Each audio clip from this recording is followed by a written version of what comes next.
बिस्मिल्लाहिर्रहमानिर्रहीम। अस्सलामु अलैकुम स्टूडेंट्स, हाउ आर यू। उम्मीद है आप लोग खैरियत से होंगे और biology superior group of colleges का पोर्टल जो है वो एंजॉय कर रहे होंगे और अपनी एजुकेशन जो है उस पर तवज्जो दे रहे होंगे।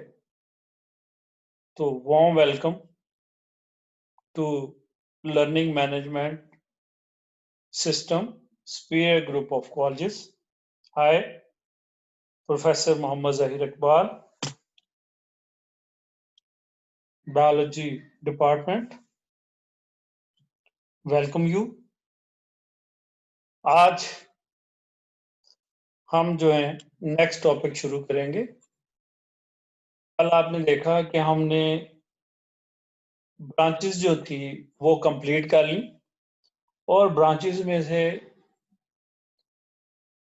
काफी शॉर्ट क्वेश्चन और एमसीक्यूज आते हैं। अब हमारा नेक्स्ट टॉपिक है लेवल ऑफ बायोलॉजिकल ऑर्गेनाइजेशन।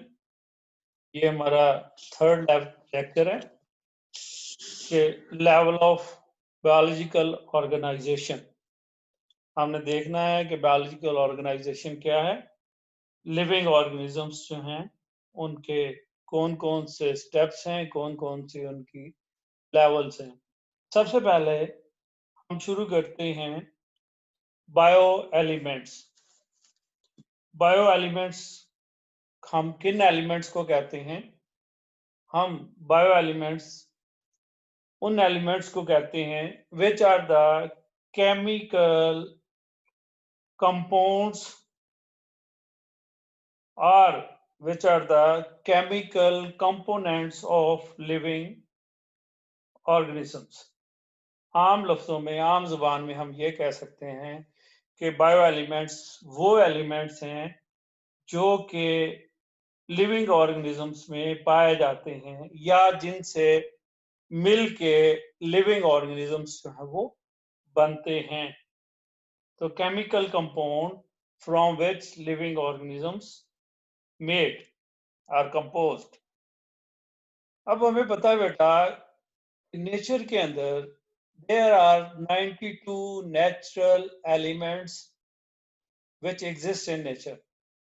जबकि केमिस्ट्री में तो आप इससे बहुत ज्यादा पढ़ते होंगे। वो जो रिमेनिंग एलिमेंट्स हैं वो सिंथेटिक हैं, वो नेचुरल नहीं है। There are only 92 natural elements.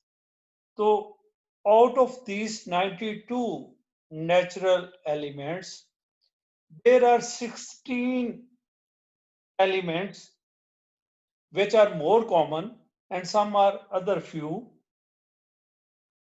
forming the chemical compound forming the chemical compound from which living organisms are made। कहने का मतलब ये है कि 92 में से 16 एलिमेंट ऐसे हैं जो कि मेनली और फ्यू अदर्स जो कि कुछ थोड़े से और हैं, वो तमाम मिल के केमिकल कंपाउंड्स बनाते हैं और उन कंपाउंड से फिर ऑर्गेनिज्म जो है यानी कि लिविंग ऑर्गेनिज्म बनते हैं। And these are known as bio elements. These are known as bio elements. दोबारा सुने, out of 92 naturally occurring chemical elements, out of 92 naturally occurring elements, only the 16 and few forming the chemical compound from which living organisms are made, are composed, are formed. These 16 and few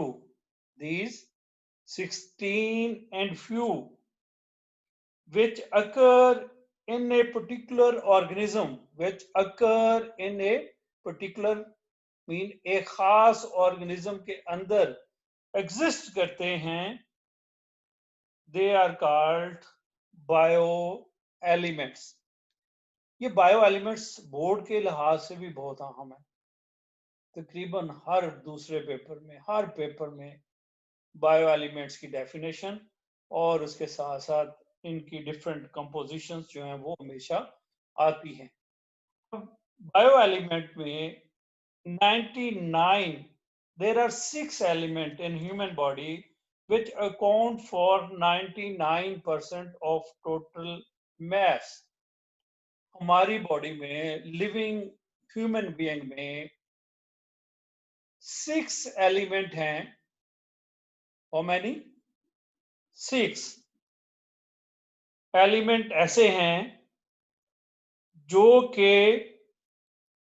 99% of total mess हमारी body का बनाते हैं। इसका मतलब है 99% तो ये 6 ही role play करते हैं और बाकी जो 10 रह गए वो तो फिर 1% में आते हैं, जो कि ना होने के बराबर होगा। अब ये 6 कौन कौन से हैं, पहले हम उनके नाम जानते हैं। Oxygen, very important. Carbon, hydrogen, nitrogen, calcium, phosphorus। These 6 are the elements which are main constituents, main component of most of the organic compounds in our body, in all living organisms। जरा इनकी percentage देख लेते हैं कि ये 99% कैसे बनाते हैं और इनकी बाइफर्केशन में कितना कितना इनका हिस्सा आता है। Like oxygen is 65% out of 99%. Hydrogen 10%, carbon 18%, nitrogen 3%, calcium 2% and phosphorus 1%। दोबारा से, ऑक्सीजन सबसे ज्यादा है 65%, carbon 18%, hydrogen 10%, nitrogen 3%, calcium 2% and phosphorus 1%। The bioelements account for 0.954% out of 1%, जिनको हम कहते हैं minor elements, bioelements, which once again potassium, sulfur, chloride, chlorine, sodium, manganese and iron। The potassium account for largest percentage and that is 0.35%. Potassium 0.35%. Sulfur, the second one, is largest in minor bioelements, 0.25%. 0.25%. Chlorine and sodium that have equal amount and that is 0.15%. Chlorine 0.15%, sodium 0.15%, magnesium 0.05%, 0.05%, and iron 0.004%। अब आप अगर इनको comparison में देखें तो potassium इससे 0.1 कम है, chlorine और सोडियम सल्फर से 0.1 कम है, मैग्नीशियम सोडियम और क्लोरीन से 0 कम है, और आयरन में तो फिर उससे भी ज्यादा जो है वो डेफिशिएंसी पाई जाती है।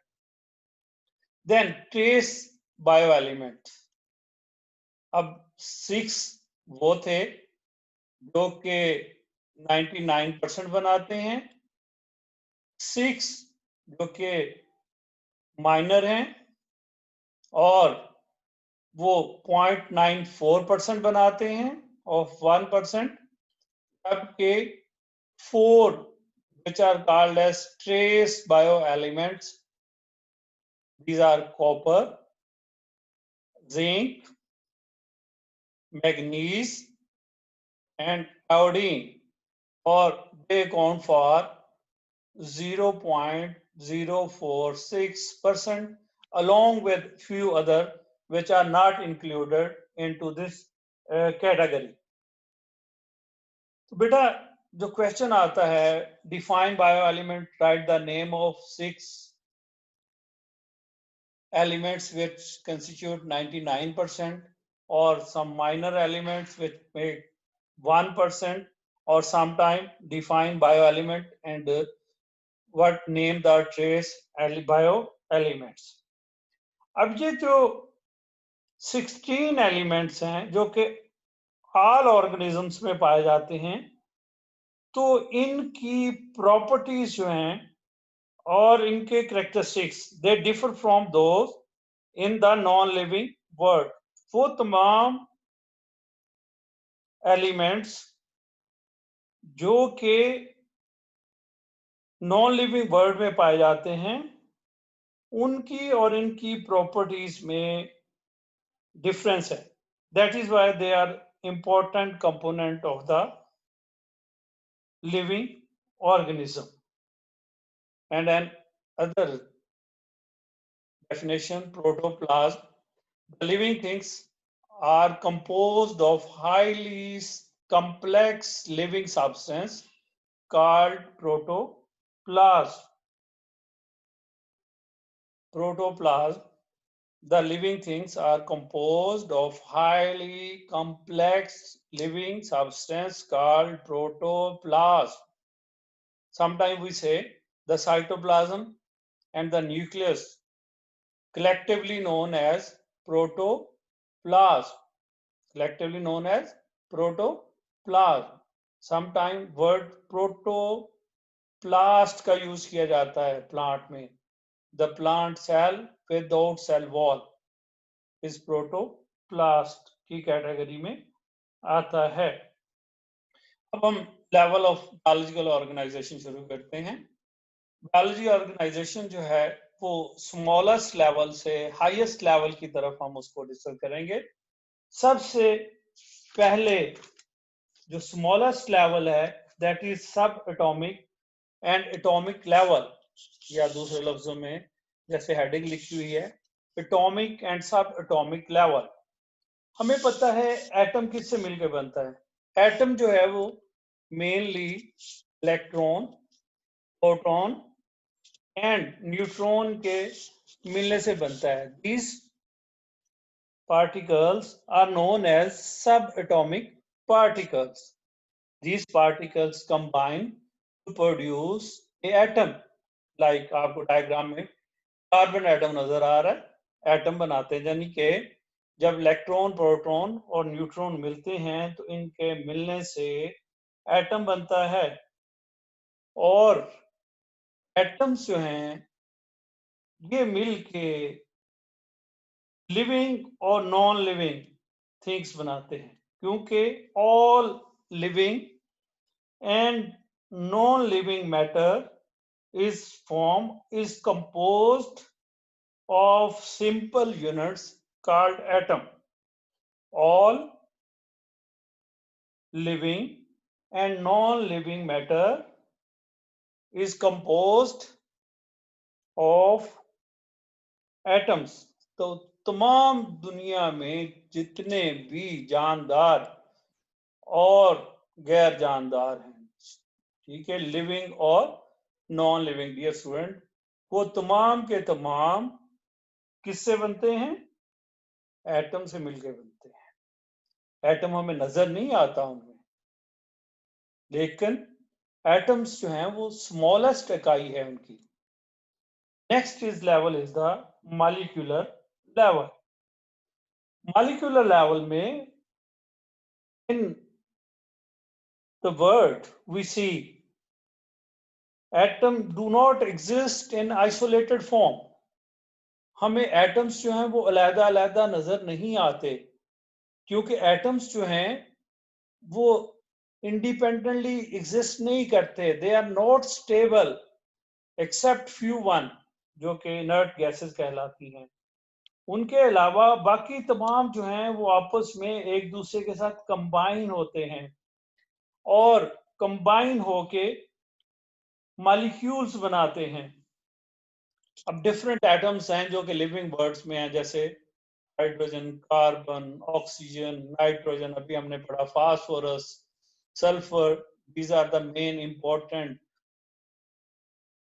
एलिमेंट्स, एटम्स, जो कि लिविंग वर्ल्ड में एग्जिस्ट करते हैं। तो क्या होता है, एटम्स जो हैं they combine with one another. The atoms of different elements, like आपको नजर आ रहा है, ये डिफरेंट एलिमेंट्स हैं, डिफरेंट एटम्स हैं। कोई हाइड्रोजन का है, कोई कार्बन का, कोई ऑक्सीजन का, कोई नाइट्रोजन का, कोई फास्फोरस, कोई सल्फर, ऐसे ही सो ऑन। ये डिफरेंट एटम्स जो हैं ये आपस में एक दूसरे के साथ कंबाइन करते हैं, combine with each other through bond, through the bond. अब ये जो बॉन्ड्स होते हैं, या तो ये आयनिक बॉन्ड हो सकता है या ये कोवलेंट बॉन्ड होता है। बॉन्ड्स जो हैं, इट इज आयनिक बॉन्ड और it is covalent bond. And to produce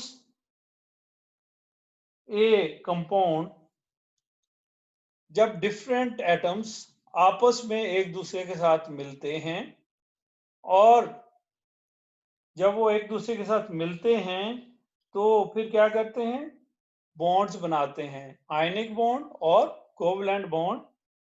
then they produce a compound, then they produce a compound that is covalent compound और इट इज आयनिक कंपाउंड। तो इस तरीके से this stable form is called molecule. This stable form is called molecule. जैसे ये दो मिले हैं तो ये स्टेबल फॉर्म बन गई। ये आपको वाटर नजर आ रहा है, ये एक स्टेबल फॉर्म बन गई। जो मॉलिक्यूल होता है वो स्टेबल होता है। तो अब डेफिनेशन दोबारा सुने। The atoms of different elements combine with each other, combine with each other, combine with each other through ionic or covalent bonding, through ionic or covalent bonding to produce compound. This stable form, yeah, this stable compound is called a molecule, is called a molecule.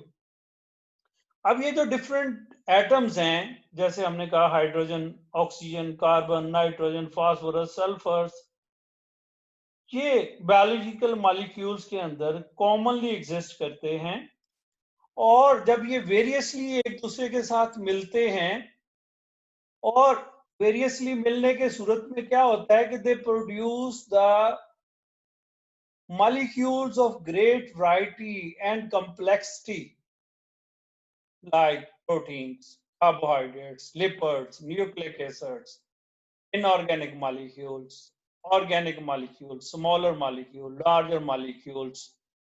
और इस तरीके से ये different forms के अंदर जब मिलते हैं तो ग्रेट वैरायटी के कंपाउंड्स बनते हैं और ग्रेट कम्प्लेक्सिटी बनती है, जो कि फिर लिविंग ऑर्गेनिज्म जो हैं उनके वो कंपोनेंट्स होते हैं।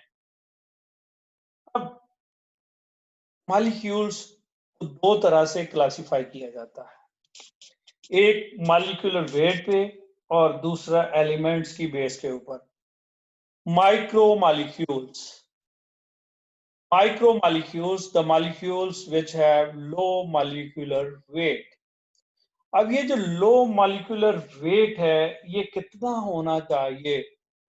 Low molecular weight less than 10,000 Dalton's.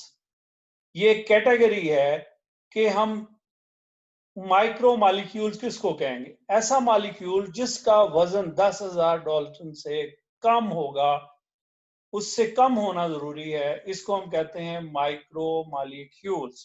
And the examples are water and carbon dioxide, जो आपकी बुक में गिवन है। और भी बहुत सारी एग्जांपल्स हैं, लेकिन हम वो एग्जांपल्स डिस्कस करेंगे जो आपकी बुक्स में दी हुई हैं, जो आपकी अपनी टेक्स्ट बुक में अवेलेबल हैं। Then the second type of molecule is macromolecules. Macromolecules are the molecules which have high molecular weight, जिनका molecular weight ज्यादा होता है। कितना ज्यादा होना चाहिए?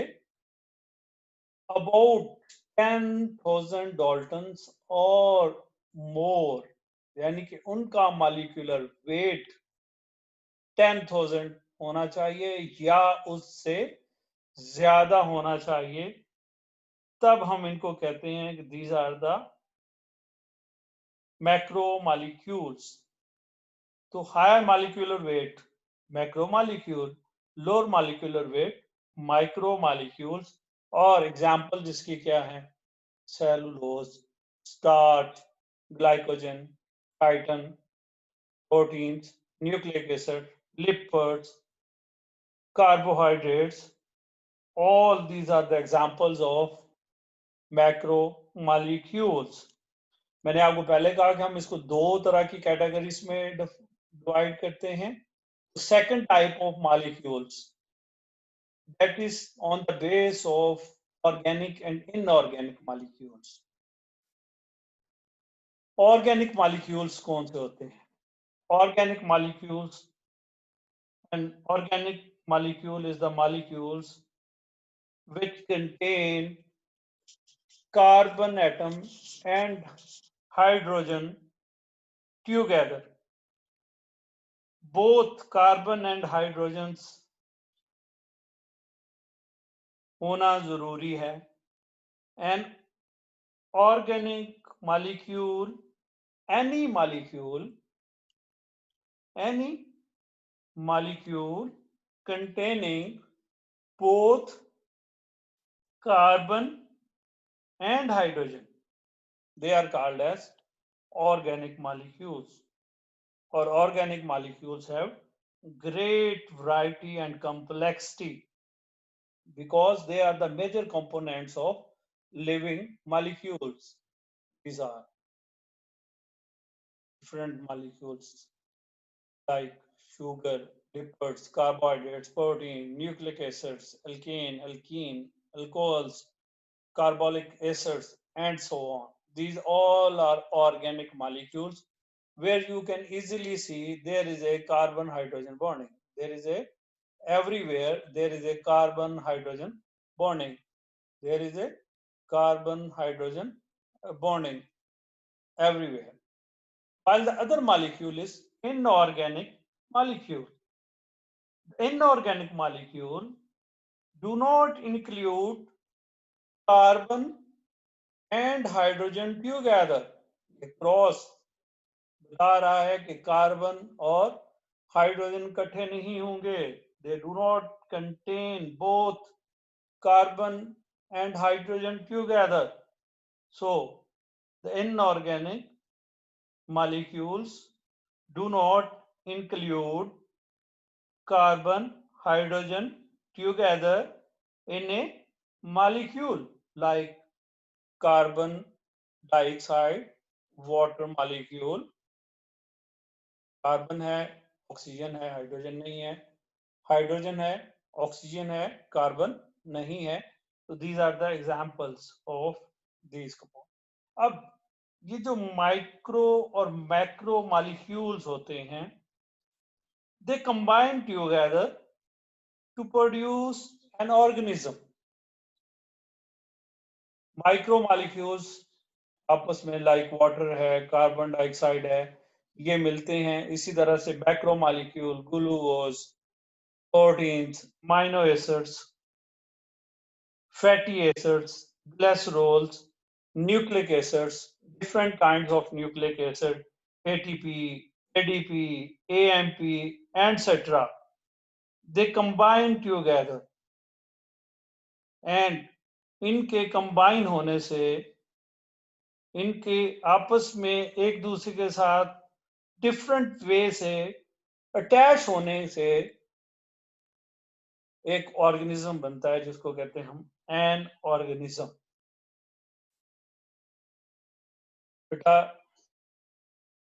ये माइक्रो और मैक्रो मॉलिक्यूल और इसके साथ साथ मॉलिक्यूलर लेवल, ये इंपॉर्टेंट है।